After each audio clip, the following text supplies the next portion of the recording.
La bourse avec Claire Lemaître de Boursier.com. Bonsoir Claire. Bonsoir Pierre. Wall Street a poursuivi sur sa lancée ce soir avec des indices qui continuent de monter. Oui, avec comme hier de nouveaux records à la clé. Le Dow Jones franchit ce soir le cap symbolique des 19 000 points. Il avance de 0,35%, 19 024 points.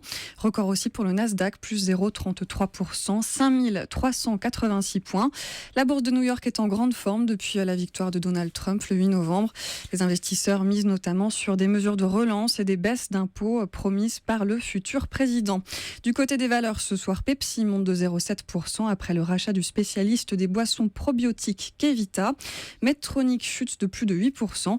Le premier fournisseur mondial de technologie médicale a publié un chiffre d'affaires inférieur aux attentes du marché.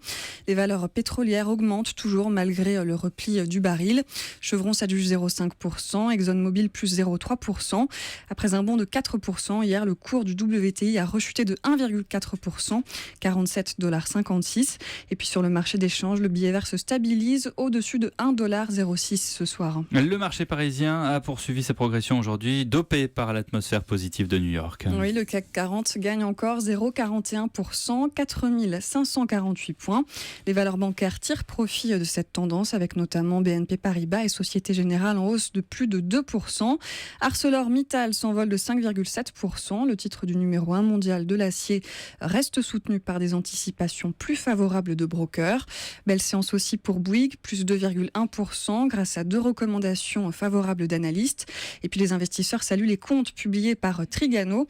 Le titre du spécialiste des véhicules de loisirs gagne 5,2%. En revanche, d'autres publications ont déçu le marché, comme Essilor. Essilor qui chute de 6,5%. Le groupe a confirmé qu'il n'atteindrait pas son objectif de croissance pour 2016. Zodiac Aerospace cède 2,1% après des perspectives jugées décevantes pour l'exercice en cours de l'équipementier aéronautique. Et puis séance très mouvementée pour Vinci qui a chuté de 18% après la diffusion d'un faux communiqué de presse. Communiqué évoquant une révision de ses comptes et le renvoi de son directeur financier.